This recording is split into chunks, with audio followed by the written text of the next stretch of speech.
Hey, you there. Thank you for watching, and welcome to Frontline's Forever. Today I have a 3v3 ladder match here on the most amazing Neuroxys map generator. So let's go ahead and introduce our teams and our players, starting off with Team 1 in the Northwest, and ending with Team 2 in the Southeast. Starting off with Team 1's rearguard airslide player, we have in Royal Blue, it is Maltz. Playing as a Cybern. He is a 22-31 rated player, the highest rated player on Team 1 and in the game. Overall to his east, his next door neighbor is Shen as a Cybern as well in Stitch Blue as a 2071 rated. And breaking the mold for Team 1 in Amethyst Purple, it is MFO1. He's playing as an Aeon. He is a 1568 rated. So over Team 1 side of the map, they have two Cyberns, one Aeon, no UEF, new Seraphim Tech for Team 1, also known, of course, as the Blue Team. Starting off with Team 2's rearguard airslide player, we have in Chevy Crimson, it is the Aeon player of Drimmer.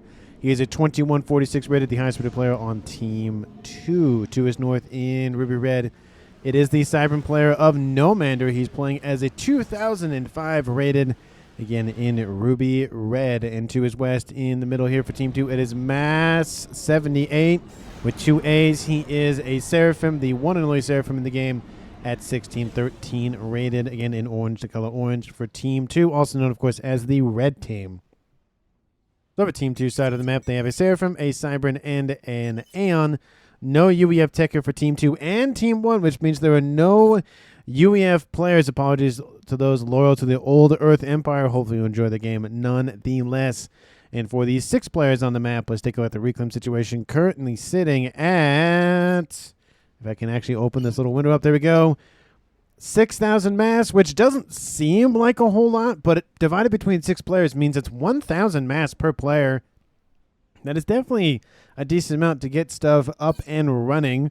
Taking a look at the mechs locations here for Team 2's side of the map, we have a Trimex right here on the western side, as well as another one that looks like Drimmer's going to grab that. A Trimex position in front of Mass's base, and then one to the north where we see Nomander moving in. We do see a couple of one-offs dotted along the edge of the map, and a couple of them, of course, around the main bases. Besides that, there's a couple of mexes in the middle, but those aren't super condensed. There's a couple more mexes over here, however, which are probably going to be a little bit more fought over. And then that's pretty much about it. Sections of the map are kind of not lobbed off, but sectioned off by all these mountains. So possible air engagement position to the north and then to the west here for Team 2, and then vice versa for Team 1. And not necessarily the same situation down here in the southwest, but it is not able to go directly to the southern edge of the map and go to these two mexes down here. They have to go up and around, so kind of isolated, and might be good positions for some AA emplacements.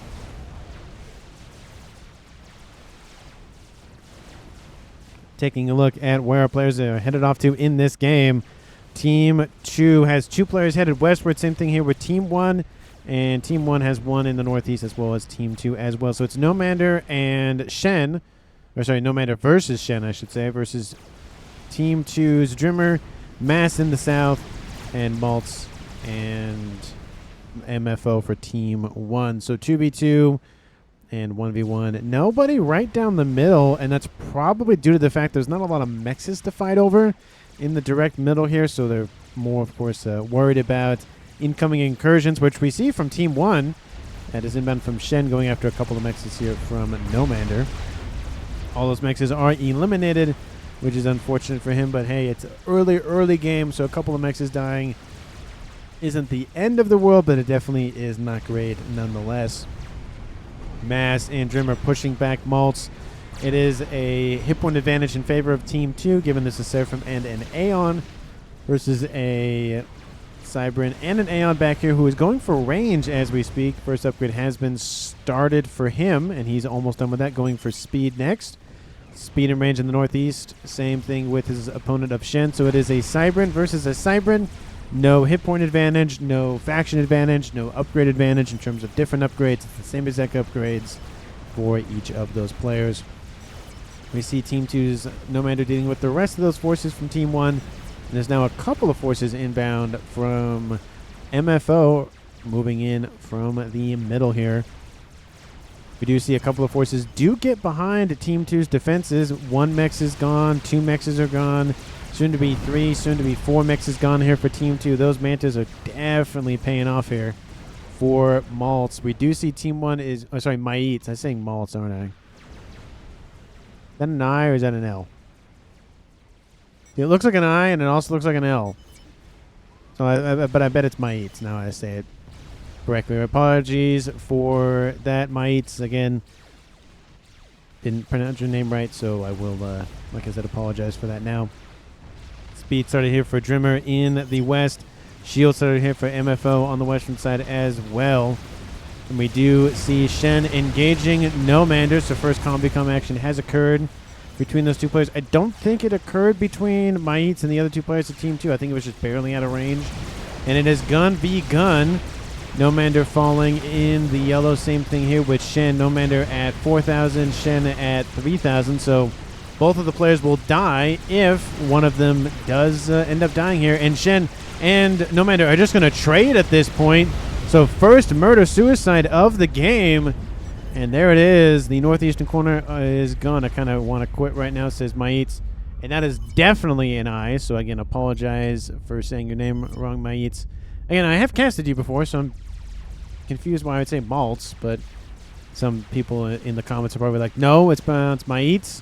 And no, that is an I, not an L. So there is that. Definitive proof has been seen. Gun done here for Drimmer, as well as shield and of course the 2 gun upgrades, because in an Aeon only the gun upgrade for mass in the west. Similar situation for MFO on the west, and same situation for Maites over there. So essentially all of the ACUs in the game are in this little section of the map down here.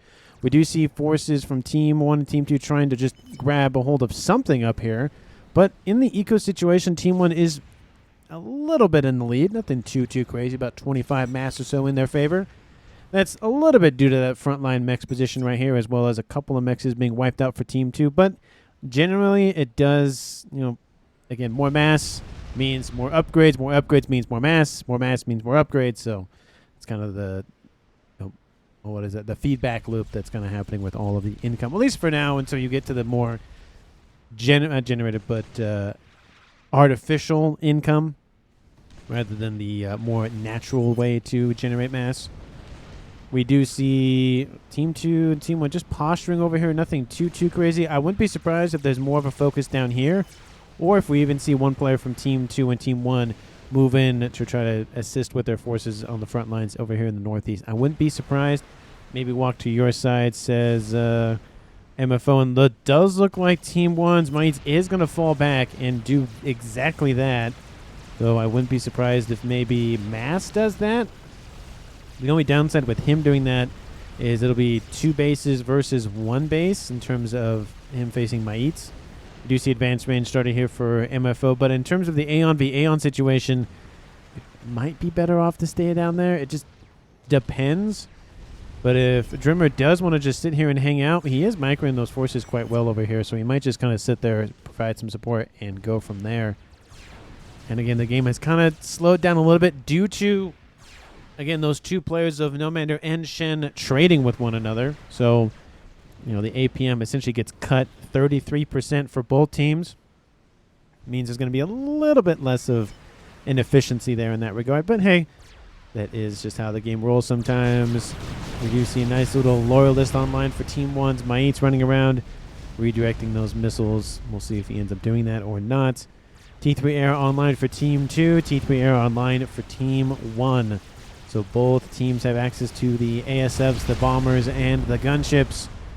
And it is an Aeon in the air in the southeast for Team 2 and a Cybran in the air for Team 1. So again, both gunships are going to be built, I would assume, out of those air facilities. No broadswords, unfortunately, but, you know, you can't always have every faction be in every game. It's just math, especially with 1v1s. It literally cannot happen.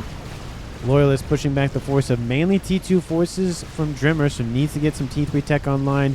He has Cybran tech. He's going for brick, so he's going to lose a little bit in the little bit more early aggression that we see from Team 1's Maites, but he will be able to defend a lot better with those more HP. And I don't know if they shoot faster than the Loyalists do, but they definitely do put out a lot of shots per second.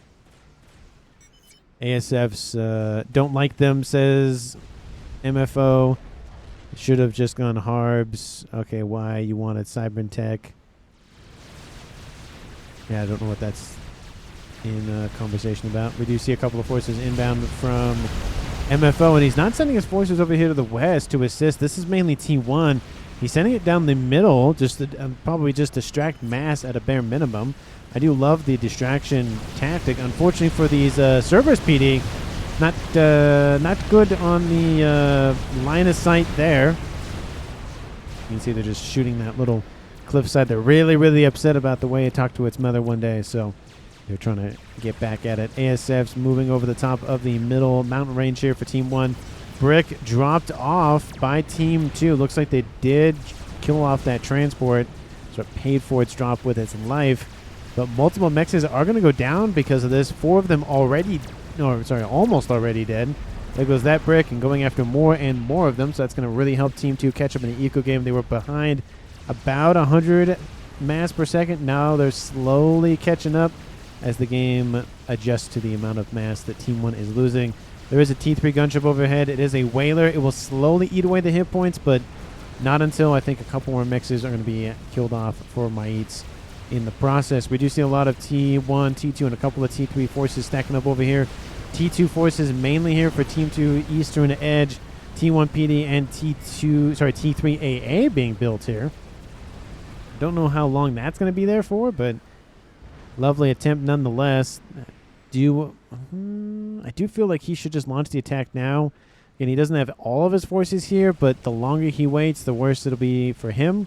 And it does look like he will be shooed away. The Brick was finally eliminated and will be scooped up, but 3, 4, 5, 6, 7, 8, 9 mexes were eliminated. So if each mex was T2, single ringed, that's 63 mass per second, and Team 2 is still dropping in the eco as well. I guess they're having some power issues for mass, so that's not helping the situation. Team 2 does catch up a little bit more because the power is roughly restored. It was about 100, now it's only about 60, 70 or so. So a little bit of catching up there. We do see large groups of those now Bricks and Loyalists stacking up here. I really just want there to be UEF tech, I guess, in my subconscious. Not a lot of Bricks to defend. I mean, there's a couple of them, but they're going to be outnumbered and outgunned entirely by Team 1's force. Yeah, they're going to get a couple of licks in for those Loyalists, but I don't know if that's worth losing all of your land forces right there. We do see that mass is retreating, going a little bit back home and under some safety of some, I would assume, some shield generators, but we'll see if he ends up building those. He is Seraphim. He's the only one in the game, but not building Seraphim shield generators almost feels like a crime because he has the access to, well, I guess he has the T2 shielding there. Never mind, but the T3 one specifically, of course. ASF's running around. Looks like Team 1's Maites is slowly winning the air game. He's sitting at 36 plus, I guess, no other ASF tech. Yeah, just Cybern ones. And then Team 2's Drimmer sitting at, we have 28 plus some Swift wins because why not? So it's a little bit in favor of Team 1, but nothing too crazy. We do see a couple of these nice little fire beetles online for him. We haven't seen these in a hot minute, so lovely to see those being used. Unique unit too. The Cyberns using that nasty little cloaking tech to their advantage. Team 1 has an Omni, and that's going to cancel out that cloaking quite easily. And they actually just know that they're there anyway, so that's not going to work.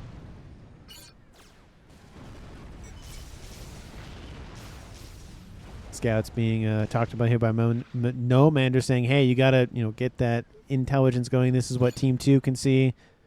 This is what Team 1 can see. So they can see a lot more, especially with the Omni sensor online.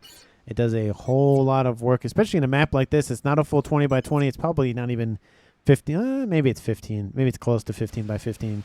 So kind of a small map, especially for not especially for 3v3, but it's a little bit of a small map. We have Mofo still on the front lines, as well as Drimmer over here. Drimmer sitting underneath that nice little T2 shielding there. We have, again, another group of forces inbound for Mites, and they could go on the eastern side or the western side, this little mountain range thingamajiggy here. But I feel like this avenue is just going to be more of a annoyance with the pathfinding. This is a little bit more open. We'll see which way he ends up going. I feel like somebody's going to rush and experimental at some point, because it is 23 minutes. SMD started here for Team 1. Love to see that. SMD maybe for Team 2? No, nothing as of yet in that regard. Nope, and no experimental started for anybody yet. Mites' ACU says no man, they're going for a stealth upgrade, most likely nano after that, because why not? He could go for cloaking, but I don't know if it'll be that useful in this situation. He's back essentially in his main bases, so he should be fine. Counterattack inbound on the western side, while the main attack on the eastern side from Team 1 is occurring. Otham's mixed in with a decent amount of Team 1 and T2 spam.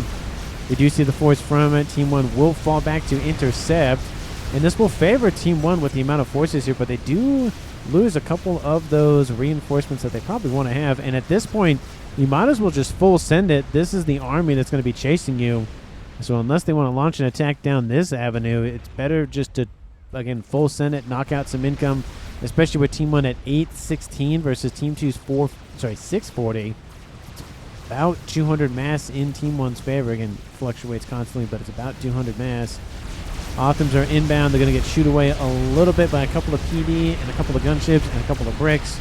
There's some more bricks inbound, however, and there is some AA in the mix. Better than nothing. ASF's inbound to try to help out and protect said gunships. Team 2 spamming up Othams from mass to help support the eastern front over there. You got more, says Shen. And it looks like he's just going to... Maybe he's going to have that air fight. Maybe, possibly, maybe. There's a little bit of AA in this mix for Team 1, so not a best engagement for Drimmer, but if he's watching the numbers on the ASFs, or these rough numbers, he probably knows he's going to lose the fight, so he's just going to hold back for a little bit longer. Bricks maybe will go after that T3 mix. It would be a nice grab, 27 mass per second. Team 2 desperately needs some assistance in catching up in the mass game. Again, Team 2 doesn't know that, neither does Team 1, but we do, and that's maybe not more important, but hey, it's nice to know. We do see one brick did break off a little bit from the main group, kills off that T2 mix. The mass storages are gone, so at a bare minimum, they wipe a little bit of mass income from Team 1, and then there goes that T3 mix as well. Team 1 launching another counterattack on Team 2 on this eastern approach. Othams are inbound. T2 PD trying to help. They'll kill off a loyalist, a couple of other units, but at the end of the day, not really worth it for Team 1. Or sorry, for Team 2, a little bit more worth it for Team 1. They take out some defenses. The shielding actually is still online, to be fair, and they do lose a T2 mix at the bare minimum. Omni online for Team 2. Nuke started for Team 2's mass, interestingly enough. Team 1 has an SMD that's already almost loaded. Colossus has been started for MFO. And if that nuke goes for MFO's base, Team 2 could wipe out an entire player's eco very, very quickly, or even just wipe out a player if they go after him here, which I feel like that's not really worth it. Yeah, they might get the comm, but I would rather get the more guaranteed huge setback in T3 mexes, P-gens, land facilities, all that sort of thing. But that would be more bang for your buck, especially with there being another T3 air facility online. Killing off one of those is going to help at least a little bit in the air game. Nuke is now built, going for P-gens and some nice little shield generators as well. Love to see that protection. Going for chicken. I feel like they got to press while the iron's hot. Team 1's going to notice that nuke. Yep, there it is. Shen has the little ping there and puts the little comment saying, hey, there's a nuke. So the race is on. Will Team 2 passively load that nuke and kill off this base, or try to target the one up here? I mean, granted that Team 1 already knows about it. There's the SMB. I mean, that's pretty much over at this point. The SMB is going to be heavily loaded by Team 1. Well, MFO. I don't know. It could stand for MOFO, but I'll just say MFO for now. 28 minutes into the cast sort of thing. It's kind of almost too late to turn around. Poking attacks inbound from Team 2. Those don't really go anywhere. A couple of T3 artillery might die. Yep, there they go. So that's something, but it will favor Team 1 down there, at least for now. You can tell Mait says, no matter, that could work. Mass would have to go for the teleporter and the splash comm upgrade in order to really kill off that comm before he would have any chance of not dying in that regard. Game starting to slow down once again. There is a GC down the middle here from Team 1 as well as an SMD protecting that base. A couple of gunships running around. That's probably going to be annoying here shortly. Nuke is, again, not going to be assisted pretty much at all. The chicken is going to be the focus. That will finish before the GC makes it. There is a nice little army here that will support the GC, and of course the ASF's behind said army. So lots of stuff inbound from Team 1. Team 2 needs some sort of additional assistance, whether it's on land or in the air or magical seas somewhere. Maybe the Void Ocean has some, Hathum T3 battleships with some nukes loaded or something. They're just kind of right off the edge of the map. Or the known map, I should say. There goes the chicken. It is done. And the GC is going after this little frontline base. Oh, some missile launchers were eliminated. That's unfortunately here for Team 2's Drimmer. Been a little bit of mass for that. Maybe they were going to try to snipe some mixes. Missiles are outbound, to be fair, and I think one of them... Oh, no, it got zapped, but one of them looked like it actually hit an ASF there. The only issue with this spot for Team 1 is this is a huge kill box, huge being small kill box, and this is the kill box right about here for Team 1 to walk into as well. So as long as Team 2 doesn't walk through it and they let Team 1 walk through it, should be a little bit better off. Get some T2 artillery in range, and it's just very, very easy pickings here for Team 2 in that regard. Maybe Team 2 will go for artillery. Maybe Team 1 will go for artillery. They have a nuke. It's half loaded. The SMD should be loaded already by now. And, yep, there it is. So all of the bases for Team 1 are protected, except for the, of course, outlying fire bases and maybe that T3 mix? No, I don't think that T3 mix position is... not protected at all. T3 mobile artillery, speaking of which, bombarding the western base here for Team 2's mass. That's his really only protection between his main base and the forces from Team 1. We see the Othams and Bricks engage that chicken. Engage the GC and the chicken. We have T2 gunships inbound from Drimmer. They're going to get wiped out immediately. Blyce some flak. Or some T3AA bouncers right behind them. Very unfortunate for Drimmer, but he does help eliminate that GC nonetheless. There are some T3 gunships here. Team 2 wants to take him out, but Team 2 really wants them to take him out because they're going to win the air fight if that does end up happening. No air fight occurs. 32 minutes on the clock. I would assume both teams are over 100 ASFs at this point. 122 versus 170? 60? Oh, no, 200. So almost a 2-to-1 advantage in air for Team 1. That is a large amount to be ahead. And they have more SMDs being built with some shield protection. So nukes aren't going to work for Team 2, at least for the main bases for now. Another GC inbound from MFO. And now Team 2 has a little bit of reclaim to play with on their front door, at least in their front yard at least. Another chicken is online. Nice little Yothotha going for some Quantum Gateway T3 SACUs. I would assume it's either the Engineer presets or the Overcharge presets, I would imagine. The Rambos. Another chicken coming online here shortly. Crab started for Drimmer. And there is that force inbound. Don't know if this is really the avenue to go after. I do like the hook maneuver, trying to go around, surprise your opponent, but Team 2's know about this for a while. I just don't think it's really viable currently. T3 artillery still shelling this position. And now we have T2 counter artillery, and these units just standing here, probably not the best idea. Nuke is outbound. If you go for the main... Okay, well... That's not going to work. SMD will fire it down. To be fair, though, I mean, you're taking out an SMD. If you load a second one very quickly, that might be enough. But, yeah, it's not It's not going to work. There goes the SMD. And at the bare minimum, even if the comm moves, you still nuke a couple of mexes, so it's some mass kill. Team 1, 1.2k versus Team 2's 900. Let me know down in the comments who you think is going to currently win this game at 33, almost 34 minutes on the clock. Team 1 and Team 2 have both lost the player very early in the game, that being Shen for Team 1 and Nomander for Team 2. Thank you so much for watching to this point in the video. Hopefully you're enjoying it. Let me know down in the comments how you feel about it and the whatnot. Thank you so much for watching. And, of course, subscribe if you haven't done so already because, again, why not at this point at 34 minutes and 15 seconds on the clock, at least in terms of the replay, not necessarily in terms of the actual time in the video, because those do change depending on if I plus or minus the sim speed.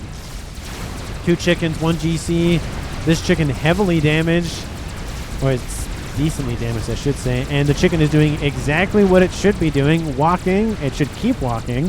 And it should keep walking, and it should keep walking, and it stops moving, and then it keeps walking. The bricks will probably die. Some of the bricks will probably die, but I don't know. This GC is taking a lot of damage from this chicken. GC is essentially knocked out. Not great. They didn't get an experimental for that, and there is a crab inbound from Maitz, and because the crab is decently tall, it should be able to fire over that little cliffside right there. So that chicken is not secure in its upper plateauness. Crab online for Team 2, second one coming online as well. And Nuke is it's loading again passively, but it is still loading. No, it is gaining adjacency from that one. Didn't look like it was. It's really hard to see the adjacency bonuses. Little lines for the Seraphim, they're dots instead of lines, so it's a little bit more difficult to see with the eyes. We do see Autumn's pushing in from this more southern approach, but this base is gone, and it's a last-ditch effort, and I don't think that's really going to work at this point. Crab launching an assault on this eastern approach here from Team 1. Lots of bricks and Loyalists behind it. There are some bricks and Loyalists. Actually, just bricks online for Team 2. Team 2's Dreamer never went into Loyalist tech, went straight into bricks. And Gunship's just being ripped apart by Flak and T3 as well. Not going to go well there. There's a little bit of AA underneath this group of ASFs from Team 1, but they can really just tank the damage. And there's really no AA on board anything else, so it's just 2 chickens. This GC almost is dead. And there's more gunships being added to the pile. Almost hit that GC. Is just trying to get home as fast as possible. Team 1 desperately really wants Team 2. It's ASF 2 engage. They will win that fight handedly. And those chickens are taking damage nonetheless. So at a bare minimum, Team 2 is losing hit points on a chicken in Team 1's eyes. So that's something. Another chicken online. It's going southward to intercept, or at least try to provide some support down there. Team 2 is being boxed in quite heavily now. Operating at about 25% of the map. Team 1 at about 75. 1.3k versus 800, almost 900. Not going super well for Team 2 in the eco situation, and I don't know if Team 2 will catch up at this point. We'll see. I mean, mass is not the end-all, be-all. Sometimes you have more than enough mass to win and you lose, and sometimes you don't think you have enough, or it doesn't look like they have enough, and you have to winning anyway. So it depends on efficiency and what other players go for, mistakes that are made, reclaim as well. That makes a difference. Both teams at 60,000 though, so it is not really favoring anybody in that regard. Nukes and the whatnot. Speaking of nukes, the thing is almost loaded. Probably want to drop it down here. There's a huge amount of forces inbound. There is a chicken, but there's a lot of T3 bricks. I'd say the same thing if they were Percy's, Autumn's, or Harbingers. That chicken's going to lose a lot of hit points very, very quickly. Unless it sits at range, which would be the best way to use that unit. Bricks are in full retreat. T3 artillery moving up, and it's going to be just a slow pushing in on that western side. Those look like a couple of T2 artilleries have been blitzed up here from Maitz, going after just a couple of those chickens sitting there.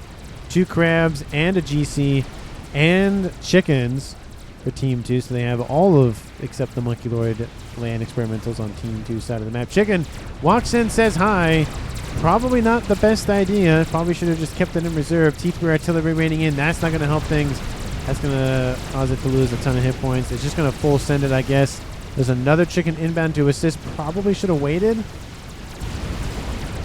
it's not really going to be able to dodge any of the shots from the bricks, because even if the shots do miss a tiny smidgen, it's not going to matter because they're going to land anyways about 90% of the time. Should have just sent it full in and called it a day. Probably shouldn't have even sent it in at that point, but, you know, hindsight 2020 and all that. T1 Bombers going after a couple of bricks on the eastern side. They kill off some of them. Actually, most of them. That one's almost dead, and that one's in the yellow.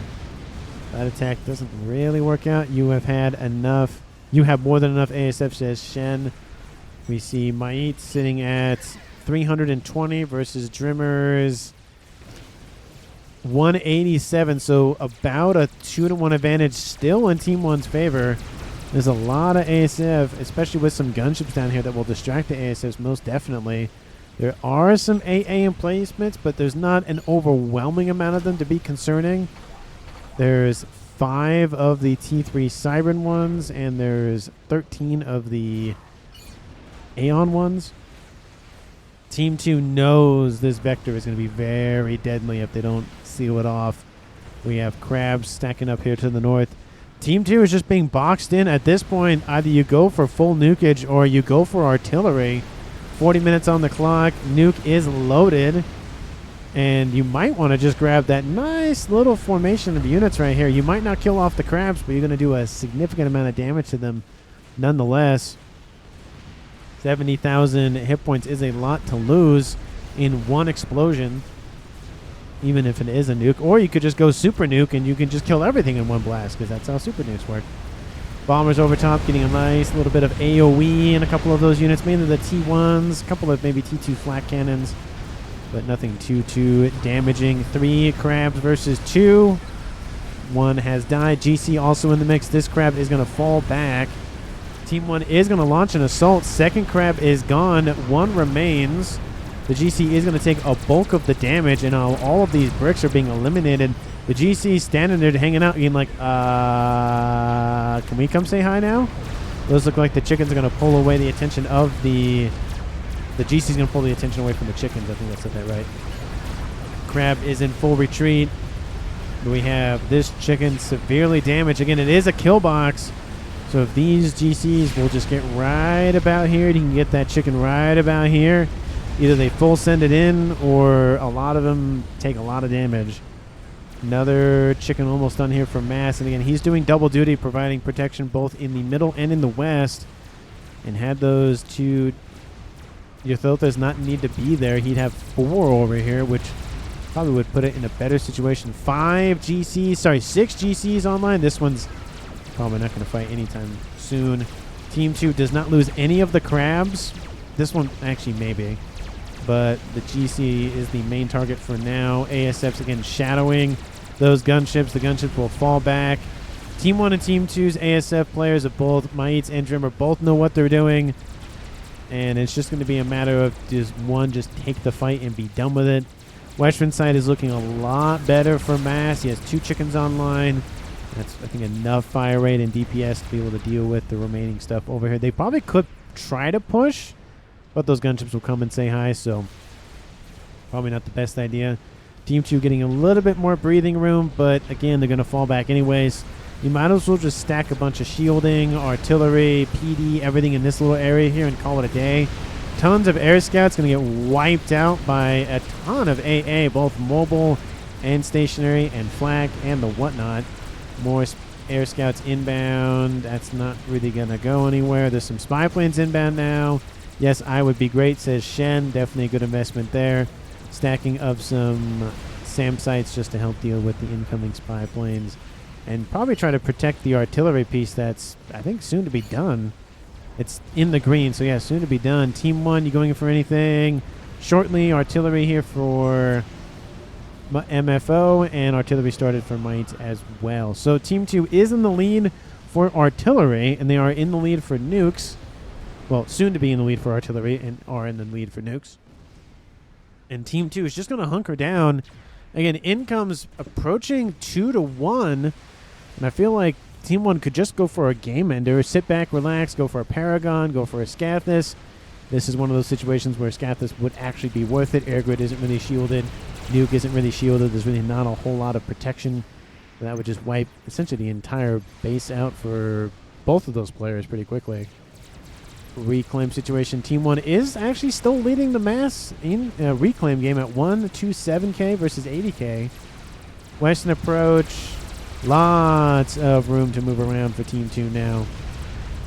But it doesn't net them that much stuff. Maybe a one-off mix there, and maybe if they can push back and grab that Trimex position there, but I just don't think that's going to really work out in their favor.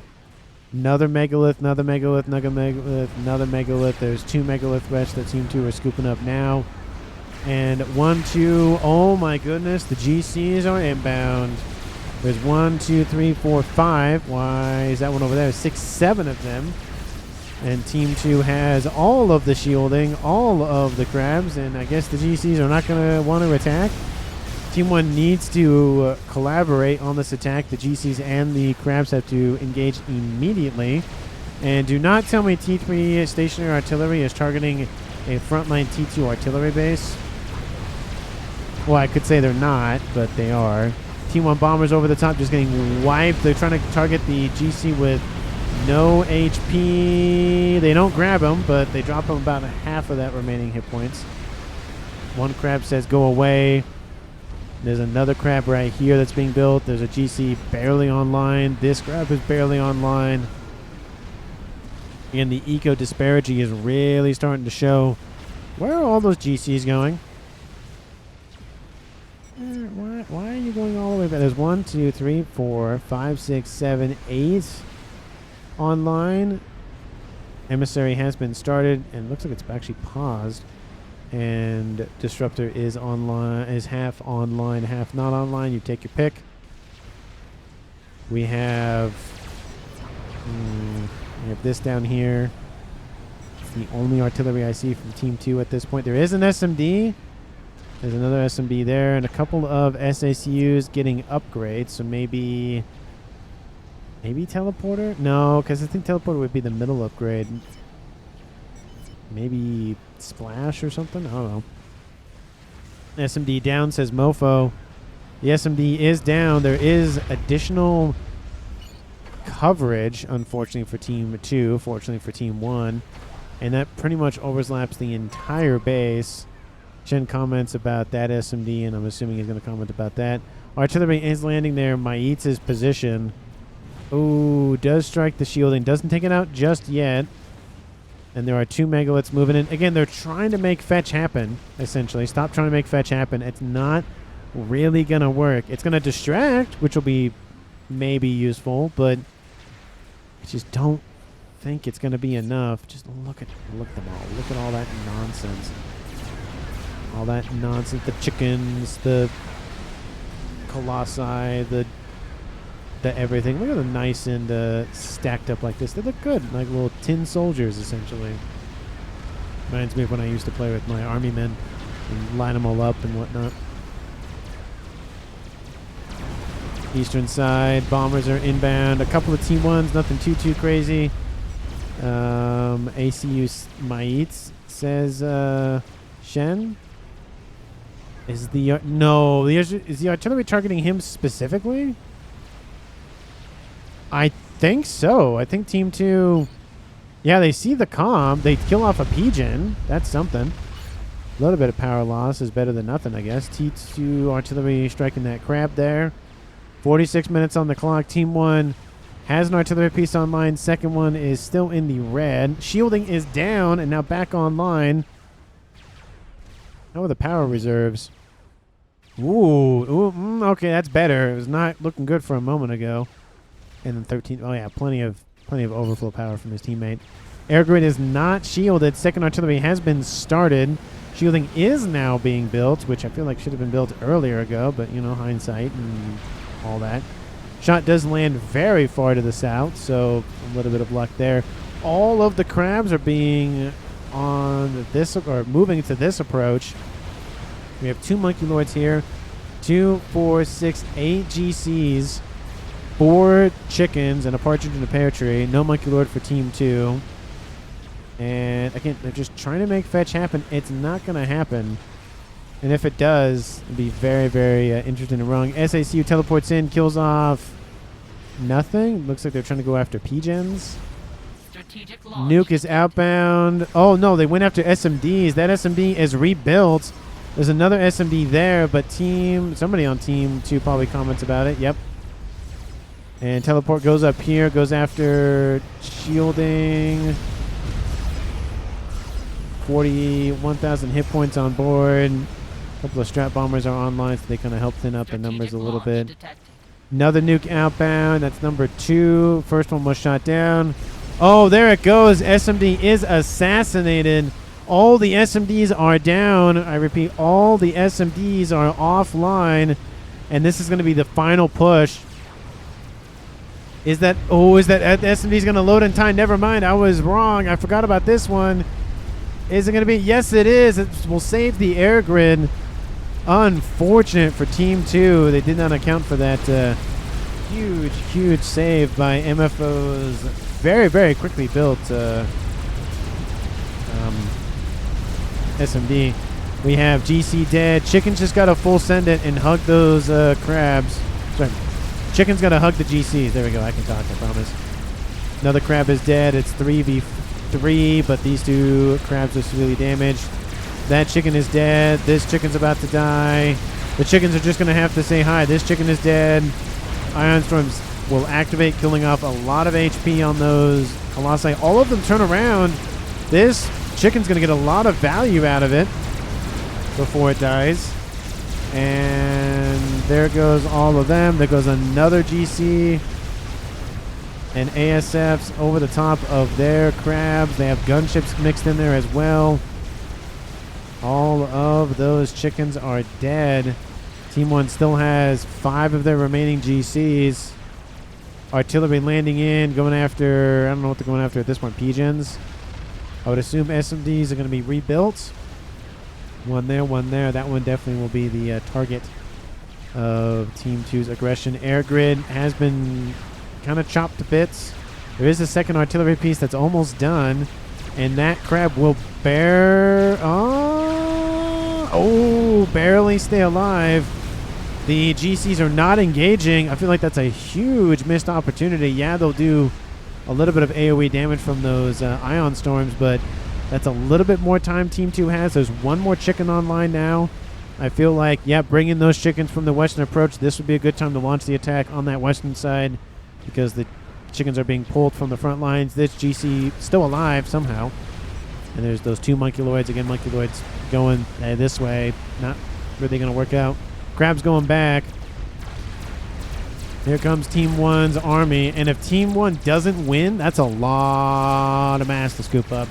Currently sitting on the map overall is 300,000 and 270,000. That's on pretty much Team 2's doorstep. So that... Oh, chicken just got wiped out. And those GCs going to fall back again. Unfortunately, that one will not make it home. And it's just not looking too hot. There is a little bit of friendly fire from the Ion Storm, but it's not a terrible amount. There's just 8 chickens. Sorry, 8 crabs sitting over there. GC's still guarding the approach there. Tons of T2 artillery still going to lay into those GCs. Literally nothing here, says Shen. I mean, there's some PD and artillery, but that's about it. Another artillery piece is about to finish. Team 1, do you have another one? Yes, you do. You have 2 artillery pieces. Soon to start a third one. Soon to finish a third one, so starting a fourth one. That is unfortunate. Team 2 was unable to kill off that air grid. That would have probably changed the tide of the conflict quite heavily in Team 2's direction. At least helping out in the air department, at least. Crab not going to be built in time. Eco double that of Team 2's for Team 1. Second artillery piece is online and trying to spam build those chickens. I don't think it's going to work. Another Ion Storm is activated. GC's being reclaimed on the front lines immediately. Definitely a smart play by Team 1. Really want to take the mass out of Team 2's coffers as fast as possible, or in this case, prevent them from putting it in their coffers to begin with. 3 Monkeloids on the eastern sides. Maybe fetch will actually happen. GC still alive. This GC is about dead. This GC will outlast that one. And chicken really wants to be built. Nuke is outbound.